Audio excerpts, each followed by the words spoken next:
今回の旅の目的地は東ドイツのベルリンとライプツィヒです。1泊2日の旅で初日はクラシック音楽の街ライプツィヒを、2日目はドイツの首都ベルリンを観光します。飛行機の窓から高さ67メートルの戦勝記念塔が見えます。不仏戦争など19世紀後半の戦争に勝利したことを記念して建てられました。ベルリン・ブランデンブルク国際空港に着陸したら、まずは電車でベルリン中央駅に向かいます。ベルリン中央駅に着いたら、電光掲示板でライプツィヒ行きの電車のホームを確認します。ウィンタースポーツの街として有名なオーストリアのインスブルック行き、ホームは2番です。ICE は高速列車のことで、日本の新幹線のようなものです。ベルリン中央駅はドイツ内外からの長距離列車が次々に発着する巨大ターミナルで、地上3階、地下2階の5階建ての構造です。駅の中にはテイクアウトのお店がたくさんあるので、電車の中で食事をする場合は事前に買っておきましょう。ドイツの駅はホーム番号が数字、乗車位置はアルファベットで示されています。乗車券はドイツ国鉄公式サイトから事前に購入し、PDF を印刷するかスマホにダウンロードしましょう。ドイツの列車は事前予約された席から指定席となっていくので、同じ車両に自由席と指定席が混在しています。ヘッドレストの横に何も表示されていない座席は予約がないので自由に座れます。座席指定がある場合は予約区間が表示されており、予約区間外であれば自由に座ることができます。3ユーロで買ったサンドイッチを食べながら景色を楽しみます。ドイツ国鉄のホームには改札がないので、車両内で検察員にチケットを提示します。ベルリンからライプツィヒまでは1時間10分、ICE の最高速度は時速200キロでした。のどかな風景をぼーっと眺める時間、旅をしていることが実感できて、私の大好きな時間です。ライプツィヒは商業・金融の街として中世から発展した文化都市で、1409年に創立したライプツィヒ大学ではゲーテやニーチェが学びました。さらに音楽の父バッハをはじめ、メンデルスゾーン、シューマン、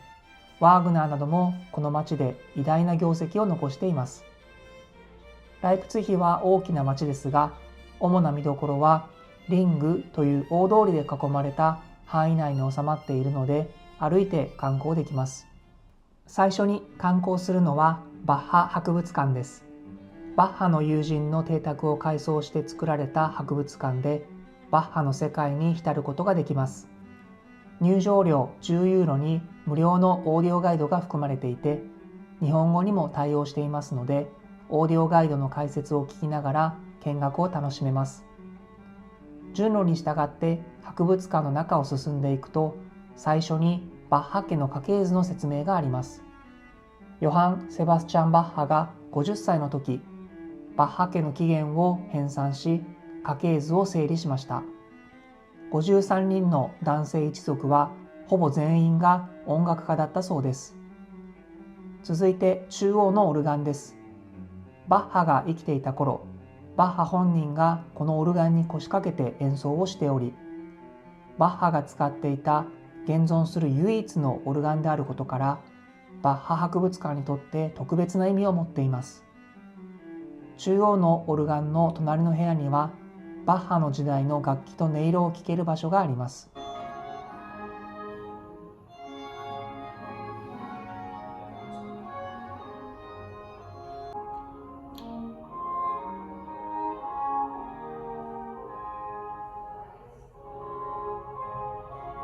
リスニングスタジオでは、バッハの有名な曲をヘッドフォンで聴くこともできます。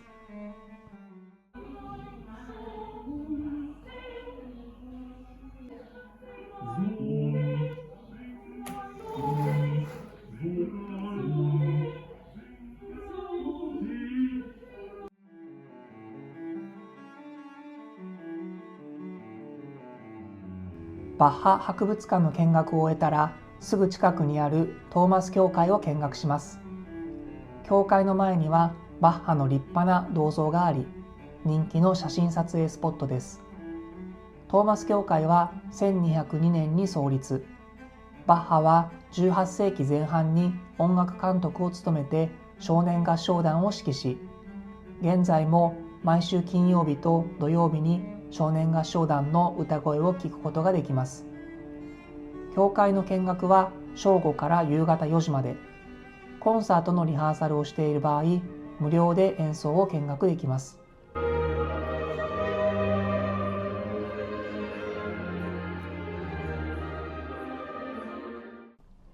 トーマス教会を見学したら、目抜き通りをまっすぐ進み、アウグストゥス広場にやってきました。この日は仮設の遊園地がありましたが、普段は物静かな場所で、夜になると歌劇場やコンサートホールを目当てに多くの人が集まります。ゲバントハウスの前にあるのはメンデの泉で、近代的な建物がある広場に唯一残るザクセン王国時代のものです。ザクセン王国は19世紀に存在した王国で、1918年のワイマール共和国の樹立によって消滅しました。ゲバントハウスはドイツ語で衣服の館の意味で、織物の倉庫や取引所として使用されていた建物の中に作られたホールでした。コンサートが開催される夜はチケットがないと中に入れませんが、日中であればコンサート会場を除いて建物内を無料で見学することができます。ゲバントハウスから徒歩数分の場所にメンデルスゾーンの家があります。メンデルスゾーンが38歳の若さで亡くなるまで実際に暮らしていた家です。入場料10ユーロにオーディオガイドが含まれており、ドイツ語、英語、フランス語、スペイン語、そして日本語に対応しています。オーディオガイドのペン先を特定の位置に当てると、日本語で解説が始まります。ライプツィヒのフェリックス・メンデルスゾーン・バルトルディ、1835年。建物の中にはメンデルスゾーンが作曲した音楽をヘッドフォンで聴くことができる部屋もあります。メンデルスゾーンの家で一番面白いのは、指揮者体験ができるエフェクトリウムです。デジタルの指揮台で曲やアレンジを選び、指揮棒を振ると電飾が変化するので、まるで一流の指揮者になったような疑似体験が楽しいです。指揮棒を振らずに自動で音楽を流すことも可能です。1845年から保存されている中央階段を上がっていくと、メンデルスゾーンが愛用した楽器など遺品が展示されていたり、ピアノを演奏する小さなサロンを見学できます。予約したコンサートが始まるのは夜8時からなので、その前にホテルへチェックインします。今回私が泊まったホテルは無人ホテルで、専用アプリがホテルへ入る鍵でした。事前にアプリのダウンロードが必要なのは少し手間ですが、チェックイン手続きも不要で便利でした。ロビーには共有スペースがあり、おしゃべりをしてくつろいだり、コーヒーを飲んでリラックスすることもできます。部屋に入るとウェルカムビールとクリスプスが用意されていました。夕食はスーパーで買ったサラダとパンです。この部屋が面白いのは、ベッドとソファーを使い分けることができることです。寝るときだけベッドを用意すればいいので、起きているときはスペースを有効に使えます。ホテルの部屋で夕食を済ませて、アウグストゥス広場に戻ってきました。ライプツィヒ・ゲバントハウス管弦楽団は民間のオーケストラとしては世界最古で、メンデルスゾーン、チャイコフスキー、ワーグナーなども活躍しました。建物内には大きなショップがあり、作曲家ごとの CD が数多く販売されています。コンサートはチャイコフスキーのバイオリンコンチェルトと交響曲第5番で、間に20分ほど休憩がありました。演奏の動画撮影は NG で、会場の雰囲気を伝えられませんが、